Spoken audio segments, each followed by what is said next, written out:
A'udzubillahi minasyaitonirrajim. Bismillahirrahmanirrahim. Assalamualaikum warahmatullahi wabarakatuh.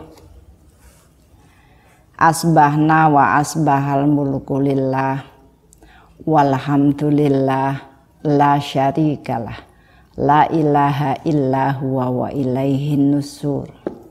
Asbahna ala fitratil Islam wa kalimatil ikhlas wa ala dini nabiyina Muhammadin sallallahu alaihi wasallam wa ala millati abina Ibrahim hanifa wa ma kana minal musyrikin. Allahumma inni asbahtu minka fi ni'matin wa afiyatin wa sitrin fa atimma alayya ni'mataka wa afiyataka wa sitraka fid dunya wal akhirah. Ibu-ibu rahimakumullah, alhamdulillahirabbil alamin.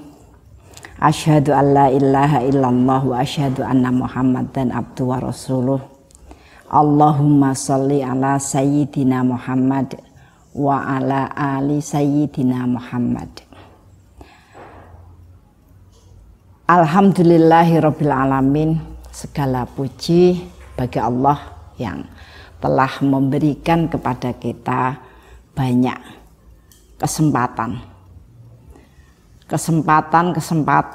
yang akan terus memberikan bagian tambahan di dalam keimanan kita, dalam ilmu, dalam amal, dan kita berharap tugas-tugas yang diberikan kepada kita, amanah waktu yang diberikan Allah kepada kita sebagai manusia bisa terselesaikan dengan baik dan kemudian kita mendapatkan bagian kebaikan sampai pada hari pertanggungjawaban.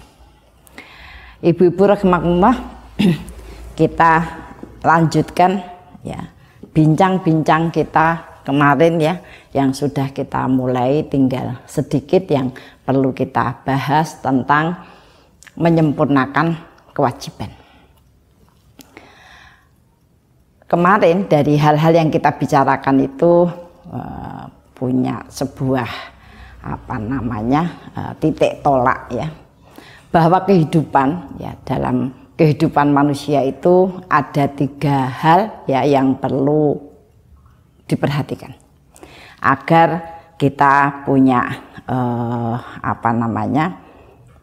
kesempatan untuk memperbaiki ketika evaluasi kita terhadap 3 hal itu ya, itu kurang bagus. Yang pertama ya, bahwa hidup itu berdasarkan kebenaran ya, bahwa hidup itu berdasarkan kebenaran. Yang kedua ya, bahwa hidup itu dihitung dari kebaikan yang kita lakukan ya. Jadi 1 kebenaran, 2 kebaikan, kemudian yang ketiga, hidup itu menghasilkan hikmah. Jadi segala sesuatu yang kemudian kita lakukan ya akan bisa memberikan bagian inspirasi ya untuk orang lain ya. Baik bentuknya itu adalah ilmu, bentuknya contoh-contoh amal yang kita lakukan, bentuknya penyelesaian masalah yang diujikan kepada kita ya, sehingga dunia ini akan dipenuhi ya dengan berbagai hal yang akan selalu membangkitkan kebaikan-kebaikan yang ada ya. Kemarin kita berbicara menyempurnakan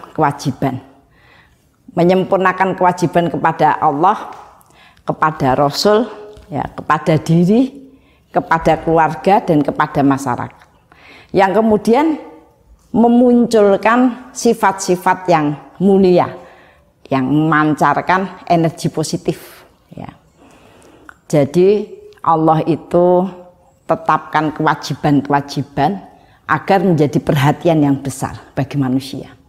Karena memang faktanya ketika manusia itu diberikan perintah, diberikan kewajiban-kewajiban ya, maka itu akan menumbuh kembangkan potensi ya, baik itu potensi apa namanya, sifat-sifat yang akan kemudian terbentuk menjadi sebuah karakter ya, potensi daya pikir manusia yang terus berkembang ya, dan potensi inovasi dari setiap langkah dan setiap hal ya yang kemudian ditemukan dalam perjalanan manusia ya, sehingga ketika tadi kita hidup itu berbicara tentang kebenaran ya, maka dia akan melahirkan kebaikan ya, dan kebaikan itulah yang kemudian akan menimbulkan energi positif yang kemudian bisa menggerakkan yang berada di sekelilingnya, menurunkan rahmah, berkah ya, sehingga kehidupan pun semakin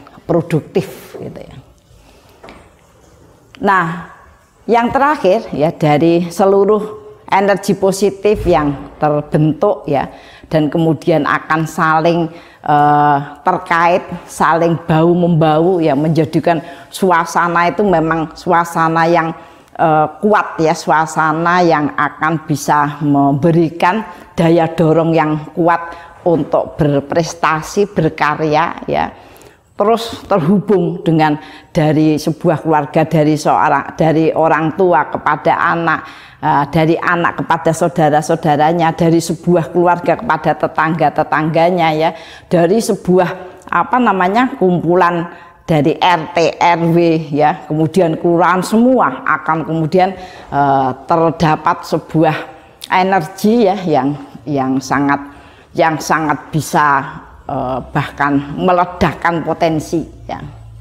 Kita ambil contoh yang sederhana yang sering disampaikan ya, hal-hal yang dilakukan oleh Khalifah Umar bin Abdul Aziz ya, dalam membangun energi positif dalam masyarakatnya ya. Umar bin Abdul Aziz itu sangat memahami ya, bahwa akan terjadi lonjakan ya, rahmat yang besar, dibukakan keberkahan dari langit dan bumi kalau bentuk pemerintahan atau negaranya itu oleh Allah diberikan label baldatun thayyibatun wa rabbun ghafur ya. Maka segala aktivitas-aktivitas yang akan menimbulkan energi positif itu beliau lakukan ya. Mulai dari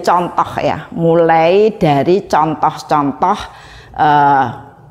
beliau mencontohkan bagaimana bersikap di dalam keluarga, beliau mencontohkan bagaimana bersikap adil di dalam menyelesaikan masalah-masalah di masyarakat ya. Beliau mencontohkan bagaimana menggerakkan masyarakat itu untuk menurunkan rahmah dan berkah yang besar dari langit ya. Maka hal yang sederhana yang memang merupakan perintah kebenaran kemudian diwujudkan dalam kebaikan yang besar, yaitu ketika Umar bin Abdul Aziz menyadari bahwa agar masyarakat itu menjadi tenang, kemudian menjadi optimis, menjadi kehidupan yang penuh azam produktivitas yang tinggi ya, itu ketika memang mereka kuat di dalam ketahanan mentalnya, kuat di dalam ekonominya, kuat di dalam inovatif di dalam proses kehidupannya. Salah satu yang kemudian ditempuh setelah semua aktivitas-aktivitas ibadah dan kebaikan itu diperintahkan ya, dijaga dengan peraturan-peraturan agar setiap orang itu teringat kembali kepada kebaikan-kebaikan ya, dan lain sebagainya. Dan kemudian ditambahkan oleh Umar bin Abdul Aziz bagaimana Umar menjadikan pembangunan ekonomi ya di negaranya itu menjadi ekonomi yang diridhoi, yaitu dengan menggembirakan masyarakat, mendorong, memberikan semangat yang besar terhadap infak dan sedekah. Terus diberikan banyak motivasi bagaimana berinfak dan bersedekah ya, yang ternyata 3 tahun kemudian ya Allah memberikan bagian rahmat dan berkah yang sangat besar. Tidak ada satupun di antara umat ya, di antara rakyat di pemerintahan Umar bin Abdul Aziz itu bisa diberi zakat. Artinya mereka diangkat oleh Allah rezekinya sampai semua lapisan masyarakat bisa berzakat ya. Nah, energi positif yang dihasilkan itulah yang kemudian beliau terus bangun. Dengan kata lain, andai kata kita itu pengen membangun diri, membangun keluarga, membangun masyarakat, bahkan membangun negara, maka harus selalu dijaga bagaimana energi positif itu tetap terus ya memancar ya. Dalam bahasa yang sering kita bahas, itu sebabnya kenapa ya mulai dari kita tuh menggiatkan TPQ, ada kajian-kajian ya, ada majelis-majelis yang terus-menerus menurunkan rahmat beserta dengan aktivitas-aktivitas yang kemudian bisa menjadikan pribadi itu menjadi pribadi yang punya energi positif dan bisa memancarkan kebaikan yang saling mengait ya. Nah, itulah sebabnya kemarin kita berbicara agak panjang tentang memunculkan, menumbuh kembangkan sifat-sifat baik dari kewajiban-kewajiban yang Allah berikan kepada kita. Nah, ibu-ibu rahimakumullah, sekarang kita sampai pada kewajiban yang keenam ya, yaitu kewajiban pada negara ya. Disebut negara ya adalah punya proyek besar, yaitu pembangunan karakter ya. Pembangunan karakter dari berbagai unsur, pembangunan karakter dari berbagai unsur pribadi-pribadi masyarakat ya, yang kemudian diolah sedemikian rupa bisa mewarnai peradaban yang positif, peradaban yang produktif, bahkan peradaban yang indah ya, indah untuk bisa dijadikan inspirasi ya. Jadi negara itu adalah bagian pengelola dari tumbuh kembangnya sosok-sosok warganya. Nah, untuk itu seluruh aktivitas warga negara yang menumbuh suburkan ya, berkembangnya sifat-sifat kepribadian itu menjadi bagian yang pokok yang akan menentukan bagaimana karakter ya, peradaban yang ada di negara itu. Nah, untuk itulah ibu-ibu rahimakumullah, kenapa menjadi penting, sering kita sampaikan seolah-olah kita itu apakah orang tuh ya apa harus pengajian gitu ya. Itu tidak sekedar bahasa pengajian daripada kita itu mengisi waktu kosong, bukan. Itu bagian yang akan bisa membesarkan ya. Bagian yang akan bisa membesarkan masing-masing pribadi. Maka sampai disampaikan kenapa bentuknya majelis? Kenapa bentuknya majelis? Ya. Karena majelislah yang akan bisa menurunkan rahmat yang besar ya. Sehingga akan sangat membantu ya, membantu orang-orang yang ada di dalam majelis itu untuk bisa mendapatkan energi yang lebih besar ya, untuk bisa mencapai perkembangan, tumbuh kembang sifat-sifatnya dengan lebih. Itu majelis yang lebih tinggi, majelis yang lebih tinggi yaitu ketika kita ada di Masjidil Haram, di Masjid Nabawi. Itu majelis yang besar, majelis yang sangat besar. Kita bermajelis itu mulai dari 10 orang, 20 orang, 50 orang, 100 orang, kalau ada di gedung ya 200, 500 ribu ya.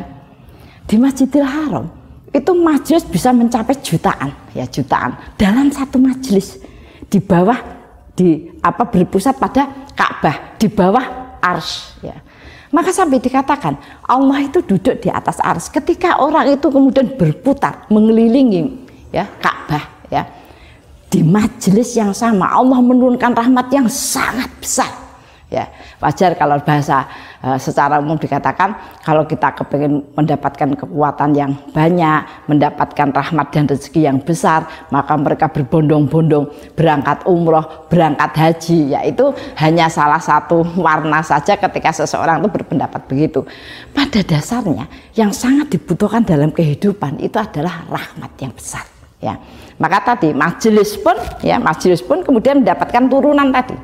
Dalam sebuah majelis orang berzikir, orang kemudian bertafakur ya, namanya majelis ilmu itu bertafakur untuk meyakini ya, kemudian untuk menguatkan azam untuk melaksanakan segala perintah yang diberikan Allah kepada kita, untuk menumbuh kembangkan kehidupan, dan akhirnya Allah pun akan menyempurnakan ya kehidupan kita dengan amal-amal kita, bahkan sampai di yaumul akhir, pada hari pertanggungjawaban, ya. Jadi perlu dipahami bahwa kewajiban negara, ya, adalah mengelola seluruh individu yang ada, menjadikan bagian-bagian yang kemudian kita sebut lembaga menjadi bagian-bagian yang kemudian kita sebut sebagai penjaga-penjaga, ya, sampai kemudian terwujudnya. Nah, kewajiban untuk bernegara itu, ya, agar kita itu terbina, ya, agar kita itu terlatih, ya, dan agar kita itu tumbuh kembang dengan satu sikap yang adil, ya. Jadi dalam proses negara, proses individu yang maksimal, individu yang akan bermanfaat, ya, individu yang akan bisa mengelola, ya, mengelola orang lain menjadi tumbuh kembang dengan produktivitas yang sangat tinggi, yaitu satu, dia mempunyai sikap yang adil, ya, sikap yang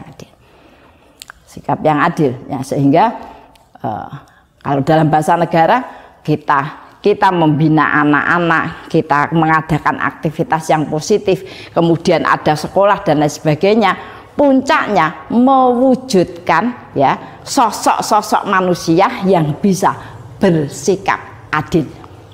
Apa sikap adil itu? Yaitu sikap bagaimana kita itu bisa, ya, memperlakukan segala sesuatu yang ada di hadapan kita, di sekeliling kita sesuai, ya, dengan hal-hal yang dibutuhkan. Sesuai dengan hal-hal yang dibutuhkan, ya. Makanya sampai misalnya sikap adil seorang pedagang,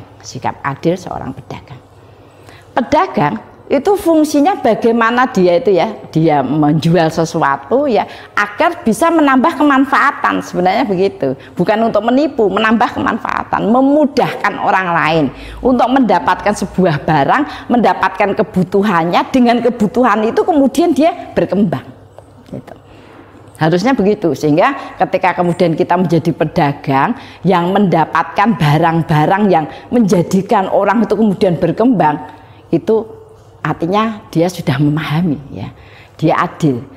Maka sampai dikatakan kalau ada orang berdagang, ya, ada orang berdagang, dia berusaha untuk menjadikan dagangannya itu sesuatu yang harus dijual, maka dia bujuki dengan segala cara setiap orang yang ditemui, butuh atau tidak butuh, ya, sampai kemudian mereka tidak bisa mengelak atau tidak bisa menolak untuk membeli, ya. Itu tidak adil. Maka sampai dikatakan kalau ada seorang pedagang kemudian tidak bersikap adil, melakukan segala daya upaya agar barangnya laku tanpa melihat apakah orang itu membutuhkan atau bahkan kemudian terpuruk dengan barang itu, ya, itu Allah sampaikan mungkin akan laku barangnya, tapi berkahnya diambil, ya. Kenapa? Karena itu tidak adil, ya. Dia akan memberikan sesuatu, ya, sesuai proporsinya, ya. Syukur kalau kemudian diberikan sebuah pemahaman, ya. Karena kalau dalam bahasa sunatullah itu, ya, uang itu suka pada orang yang bisa mengolah dengan kemanfaatan yang banyak, ya kan, ya. Taruhlah kata kita bicara tentang handphone, ya, itu ada orang yang kemudian menjadi sangat kaya karena produk yang kemudian mempunyai kreativitas yang tinggi, dan kemudian dia mendapatkan laba yang banyak, mendapatkan keuntungan yang banyak. Sekali lagi, uang itu memang sunatullahnya akan melekat, ya, kepada orang-orang yang memberikan kemanfaatan yang banyak, ya. Dan Allah berikan tadi, kalau dalam bahasa syariatnya berkah itu dia akan dilipatkan keberkahannya. Kadang-kadang bentuknya nominal uang, kadang-kadang bentuknya banyaknya relasi, kadang-kadang bentuknya banyak kemudahan, ya, tadi itu adil, ya. Adil bahasa seorang pedagang, ya. Adilnya seorang guru, maka dia tetap akan memberikan keterangan dan memberikan plus minus kepada orang yang memang tidak bisa berkembang rata-rata, ya. Kita tidak bisa menyamakan, satu kelas itu mesti ada yang juara, ada juga yang nilainya terendah, ya. Maka sampai di dalam dicontohkan dalam sebuah olimpiade, ya, ada seorang yang mendapatkan Nobel dia, siapa itu yang mendapatkan guru yang mendapatkan Nobel, dia sampaikan surat kepada seluruh sekolahan. Kata dia, kirimkan kepadaku ya, kirimkan kepadaku murid yang paling tidak bisa di kelas. Murid yang paling tidak berkembang di kelas. Akan aku ajari dia dengan berbagai cara sampai dia menjadi juara atau sampai dia bisa ya berlomba ya dalam lomba-lomba besar. Dan faktanya bisa, itu adil, artinya setiap orang itu punya hak diperlakukan sebagaimana kemampuan dia masing-masing, itu adil. Apalagi kalau kita berbicara tentang negara, berbicara tentang pemerintahan, berbicara tentang pejabat ya. Maka tadi asas keadilan itu menjadi sangat penting. Dan kemudian negara, kemudian rakyatnya akan berkembang sesuai dengan potensi masing-masing. Sayangnya ya, kita tidak mendapati suasana yang semua begitu ya. Mungkin ya karena dalam bahasa proses kehidupan kita itu tidak terkonsentrasi ke sana. Makanya lewat majelis ini saya mengingatkan, karena kita seorang ibu tuh punya anak ya, punya anak. Kita berharap anak-anak itu nanti bisa kemudian ikut andil membangun negara, menjadi guru, menjadi pedagang, menjadi pejabat, menjadi menteri, bahkan menjadi presiden. Jadi ibu itu adalah bagian, sampai dikatakan yang namanya ibu itu adalah pewarna peradaban. Wanita itu hanya setengah ya, wanita itu hanya setengah dari dunia, tapi seluruh dunia dilahirkan oleh wanita. Sehingga peran wanita itu sangat penting di dalam mewarnai peradaban ya. Untuk itu kita harus mengenal sifat-sifat yang harus muncul pada diri kita, anak-anak kita, suami kita, lingkungan kita ya, agar kita tercatat sebagai orang yang memang berkontribusi ya untuk membangun manusia, membangun masyarakat, bahkan sampai mewarnai peradaban. Oke. Kemudian yang kedua, sikap ihsan. Artinya dalam konteks kewajiban kita bernegara itu harus terus-menerus ikut andil di dalam membentuk karakter ya, selalu bekerja dengan baik ya, terus memperbaiki apa-apa yang kita lakukan ya.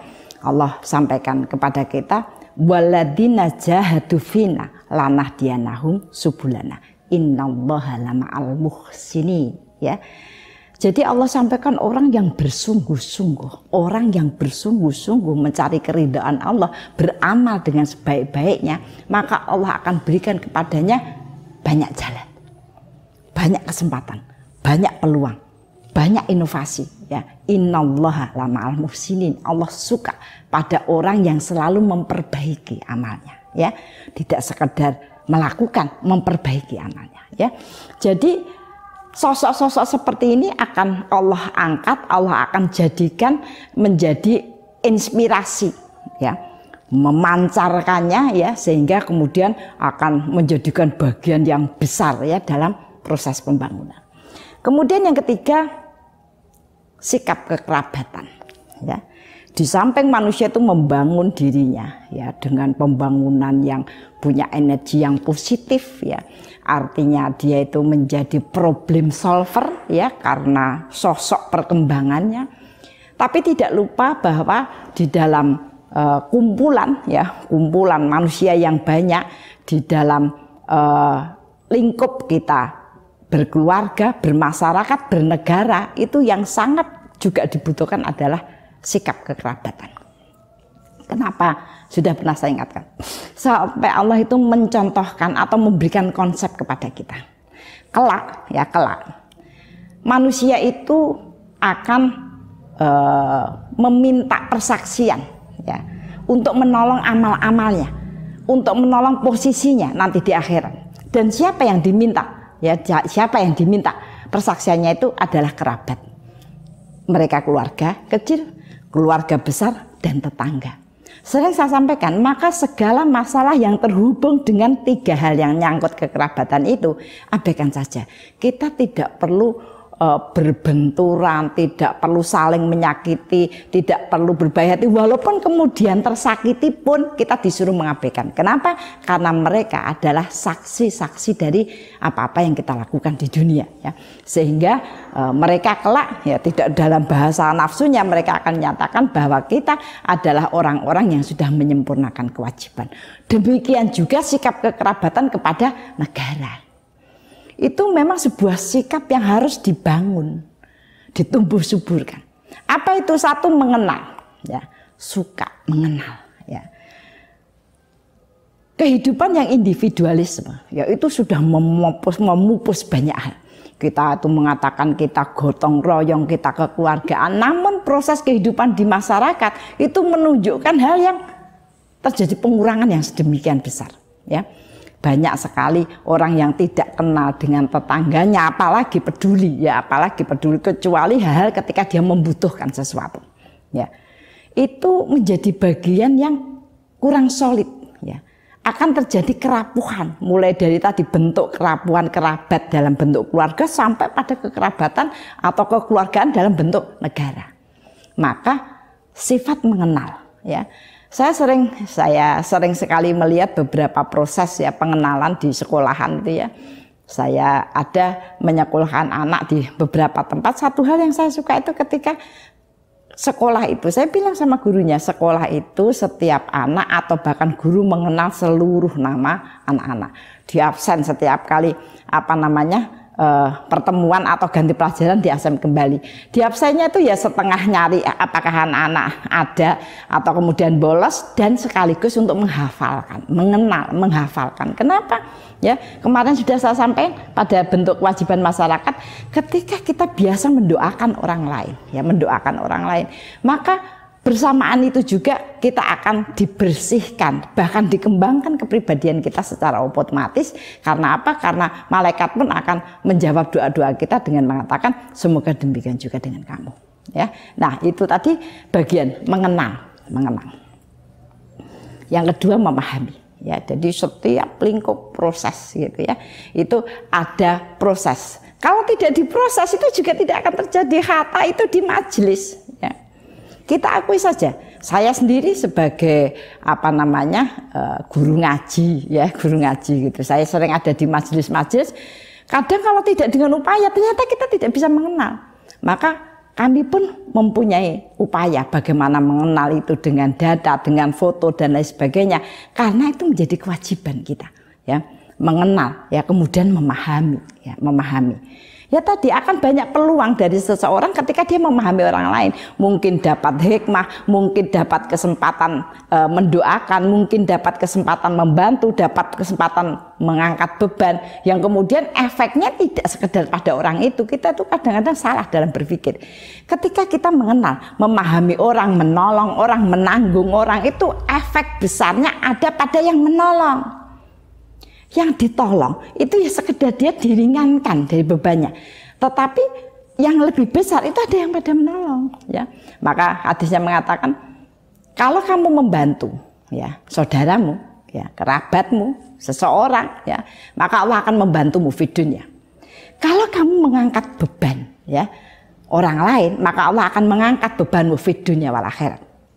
Kalau kamu menutup aib, maka Allah akan menutup aibmu di dunia wal akhirat. Nah, itu adalah bagian orang punya sifat kekerabatan.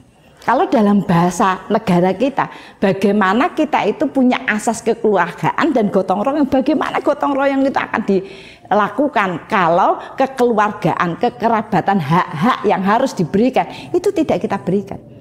Mungkin itu menjadi bagian yang ya dilakukan oleh banyak orang dahulu. Namun generasi sekarang itu butuh menumbuhkan kembali dengan cara yang berbeda, ya. Karena memang itu bagian. Kenapa? Karena nanti perkembangan zaman itu begitu. Sedang yang nanti akan menduduki dan mengolah proses negara ini akhirnya akan ada pada generasi-generasi penerus.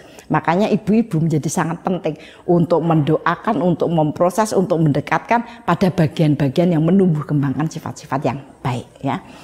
Kemudian yang ketiga, menjauhi perbuatan keji, ya. Setelah kemudian terbentuk sistem bagaimana seseorang itu bisa saling mengenal, saling menghargai ya, memberlakukan, saling menumbuh kembangkan ya. Ada satu lagi, menjauhi perbuatan keji. Ada sementara orang bisa, tapi pada sementara orang yang lain justru menjadi sebab tumbuhnya perbuatan yang keji ya. Yang mulai dari memang suka bermusuhan ya, kemudian jadi perbuatan keji itu sesuatu yang akan memperburuk kepribadian, ya.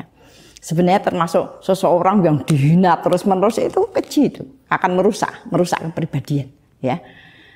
Kemudian fitnah ya. Kemudian ada fitnah, kemudian ya hal-hal yang kemudian merusak kepribadian seseorang ya, menjadikan orang itu minder ya, dihantam terus-menerus, dikucilkan ya, itu tidak boleh di dalam masyarakat, itu tidak boleh ya. Nah, kemudian mencegah kemungkaran. Nah, kalau kemungkaran itu sesuatu yang memang kita harus berhadapan. Kemungkaran itu sesuatu yang membahayakan orang lain, orang banyak ya. Nah, dua hal ini sudah harus membangun sistem ya. Karena banyak orang yang bisa dibilangin ya, seperti judi ya. Judi itu masih termasuk keji, karena yang rusak itu janib pribadi, tidak melibatkan banyak orang ya. Namun ya itu tadi juga akan menyebabkan kerusakan yang besar ya. Misalnya bapaknya berjudi kemudian kalah, kemudian ngamuk, kemudian putus asa, bahkan kemudian menyiksa anak istrinya ya karena efek dari judi tadi ya. Pada sebagian orang itu bisa, tapi pada sebagian yang lain karena itu juga sudah terkena penyakit yang kemudian mengikat dalam sebuah masyarakat, dalam lingkungan, dalam kebiasaan, itu dibutuhkan peraturan. Itu yang dinamakan sistem. Ya, dan itu menjadi kekuasaan orang-orang yang berkuasa. Ketika kemudian tidak diberikan bagian bahwa tidak boleh ya. Misalnya ada orang bermaksiat, mungkin dia selingkuh, mungkin bawa wanita nakal dan lain sebagainya di tempat kita, di RT, di RW atau di banyak tempat didirikan begitu. Itu sebenarnya termasuk perbuatan yang keji. Tapi karena kemudian membuat kerusakan yang besar, itu menjadi sebuah kemungkaran yang kemudian harus dihadapi. Nah, dan ternyata fakta yang ada ya, orang itu kalau dibilangin walaupun yang ngomongin juga kiai yang besar, itu juga efeknya kurang begitu mengena, kecuali yang berbicara tadi masalah peraturan, masalah hukum yang berlaku, mempunyai konsekuensi balasan, mempunyai konsekuensi hukuman baru ya. Dan itu harus diupayakan bersama. Kalau ada peraturan-peraturan yang belum muncul, yang menyebabkan perbuatan-perbuatan keji itu meluas menjadi kemungkaran, maka semua harus mengajukan permohonan. Semua harus mengajukan, mendesak orang-orang yang memang bertanggung jawab terhadap peraturan-peraturan untuk menerbitkan peraturan itu. Kenapa? Karena ini urusan semua, kekerabatan yang besar, urusan negara ya. Jadi tidak bisa. Makanya sebenarnya nih, kalau ada demo itu belum tentu semuanya jelek. Menurut saya belum tentu semuanya jelek ya, karena tadi mereka punya keterbatasan bagaimana menyampaikan ya. Karena apa ya, memang karena kekejian itu sudah menjadi kemungkaran yang besar ya, mulai dari minum ya, ada kelompok minum yang tidak memperhatikan lingkungan ya, kalau dalam bahasa kemarin, sampai kalau kemudian tidak hati-hati ya seperti kemarin itu. Bahkan kemudian peraturan-peraturan yang menjaga kekejian dan kemungkaran pun malah melindungi ya. Bagaimana dilegitimasikan pabrik-pabrik minuman keras dan lain sebagainya. Nah, alhamdulillah setelah kemudian masyarakat bergerak, maka kemudian itu ikut berhenti juga. Kita ini masing-masing dari warga itu harus bertanggung jawab ya. Kalau kemudian semua tidak ada yang bertanggung jawab, maka Allah akan turunkan bala pada semuanya ya. Itulah sebabnya Kenapa menjadi orang itu tidak sekedar baik untuk dirinya, karena itu memang untuk kebaikan generasi bahkan yang akan datang, ya, yang akan datang. Nah, itu tadi bagian. Kemudian yang terakhir, ya, yang terakhir menghilangkan kerusakan, ya, menghilangkan kerusakan. Ya, jadi hal-hal yang perlu kita perhatikan dari negara itu mulai bersikap adil, kemudian ihsan. Ya, membangun sikap kekerabatan, menjauhi perbuatan keji, mencegah kemungkaran atau kemudian melawan kemungkaran sampai menghilangkan kerusakan, ya, menghilangkan kerusakan. Nah, menghilangkan kerusakan ini dibutuhkan peraturan perundang-undangan. Nah, untuk itu ibu-ibu rahimakumullah, saya itu sering diberi pertanyaan begini, Bu Diah, maaf, saya kok mendengar kabar Bu Diah itu berbicara sebagai dai tapi juga ikut aktif di partai. Itu disayangkan sekali. Apakah tidak sebaiknya Bu Diah itu netral, ya? Ibu-ibu, saya sampaikan, saya itu, taruhlah saya itu aktif berpartai itu dalam rangka memenuhi kewajiban saya kepada negara, sehingga semua warga itu punya hak untuk apa? Menyempurnakan kewajiban. Orang-orang yang berpikir menyempurnakan kewajiban itu bisa menjadi sebab, ya, menjadi sebab turunnya rahmat, turunnya keberkahan. Untuk itu saya pun tidak akan pernah berhenti, ya, untuk menyerukan bagaimana seseorang itu mampu membangun dirinya, menyempurnakan kewajibannya, ya. Maka saya sayangkan sekali ketika seseorang itu sedemikian dibuat sedemikian takutnya, ya, terhadap partai. Ya, saya tidak setuju. Saya tidak setuju. Kenapa? Karena itu bagian warga negara dalam bernegara. Masalahnya apa? Karena Indonesia itu sistem kenegaraannya presidentil, ya. Yaitu kekuasaannya dibagi 3. Ada eksekutif, ada yudikatif, dan ada legislatif. Kalau bukan karena sistem itu, ya kita tidak perlu begitu-begitu, ya kan? Tetapi karena ini sistem negara, maka seluruh warga harus ikut mendukung, berperan serta, berkontribusi aktif agar Allah turunkan berkah yang besar, agar kita terjaga dari kepemimpinan yang memang diharapkan bisa menumbuh kembangkan, ya, kebaikan-kebaikan yang besar. Nah, untuk itu terus terang, maaf ya, barangkali kemudian saya tidak itu perkara partai apa tidak. Yang jelas ketika misalnya ada sebuah organisasi kemudian menandatangani tidak boleh terlibat dalam partai dan sebagainya, menurut saya itu tidak tepat. Sebenarnya tidak ada hubungannya, ya. Indonesia itu sudah dewasa. Indonesia itu harus berkembang, ya, dengan elegan. Berani mengatakan benar, berani menyuarakan kebenaran, berani mempertahankan kebenaran dan menegakkannya. Elegan. Indonesia itu sudah dewasa. Jadi kita semua, terutama para ibu-ibu, itu harus menyadari. Saya ini nggak promosi partai, saya hanya mengatakan karena saya sering, ya, dikatakan begitu. Ketika kemudian saya tidak beralasan, tidak, satu hal yang kepengen saya sampaikan, barangkali saya khawatir nanti menjadi kekecewaan, ya kan? Saya sudah sampaikan kalau sikap saya dalam menyempurnakan kewajiban itu menyempurnakan, ya monggo, ya monggo, ya. Tetapi tentu saja kita itu dalam setiap ngaji tidak kemudian membahas partai, tidak, tapi pada saat kemudian negara ini akan memperbaiki keadaannya, negara ini akan menjadikan maju negaranya. Dalam bahasa Indonesia itu di Indonesia ini diadakan pemilu untuk menjadikan negara ini tertata lebih baik lagi, maka setiap orang punya hak untuk berkontribusi aktif di dalam membangun negaranya. Mudah-mudahan hal itu difahami, ya.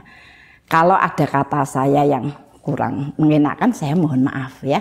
Tetapi itu adalah bagian yang harus kita sempurnakan, ya. Sehingga tadi berbagai hal yang kemudian ini saya hanya mengatakan, saya bukan berarti wah semua harus berpolitik, enggak, itu juga tidak bagus. Tetapi jangan sampai kemudian kita itu membelah-belah, membelah-belah aktivitas dan kewajiban kita di dalam kehidupan kita. Karenanya maka Allah akan memberikan bagian kepada kita berbagai keberkahan ketika kita memang menempatkan diri secara tepat ya, untuk pekerjaan dan amal yang tepat, untuk waktu yang tepat, dan untuk suasana yang tepat. Begitu Ibu-ibu, mudah-mudahan apa-apa yang saya sampaikan itu menjadi bagian yang ya kita bisa renungkan ya, namanya juga bincang-bincang ya. Itu salah satunya juga menjadi sebuah penjelasan ya, kenapa banyak orang bertanya tentang saya dan aktivitasnya. Dan saya ya santai saja, semuanya ya tetap akan saya lakukan seperti yang diperintahkan. Begitu Ibu-ibu, mudah-mudahan ini menjadi bagian yang akan bisa menyatukan hati kita, akan bisa menjadi bagian yang akan merekatkan dan membangun langkah-langkah kita di masa yang akan datang. Mari Ibu kita tutup dengan kajian kita, bincang-bincang kita dengan doa. Ila hadiniyah wa fi ridhoillah. Al-Fatihah. A'udzu billahi minasyaitonir rajim. Bismillahirrahmanirrahim.